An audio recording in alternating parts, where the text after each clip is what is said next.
how to use the VRChat on your Android device. Hello everyone, I'm here to guide you how you can use the VRChat on your Android device. So if you want to use the VRChat, you have to follow this simple step. First of all, you have to go to your Play Store and search for the VRChat here. Once you have searched for the VRChat, you have to tap on the install option and install this app on your device. So wait until the installation has been successfully completed.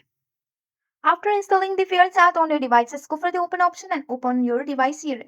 Open this app here. After that, you have to tap on the login option. Here you can log in with your Google account. Just go for the login option here. After logging to your VRChat account, on the bottom side corner, you can see your profile. Here you can see your profile. After that, you can go for your home screen and here you can see that. Also, you can go for the play option and go for the open setting here, and you have to allow the all app permission here. Just go and allow the all app permission on your VRChat. After that, you have to go back and here they are loading your VRChat. And you can tap on the one of the spotlight mobile and go for the quick join. So here you can see that you can join here.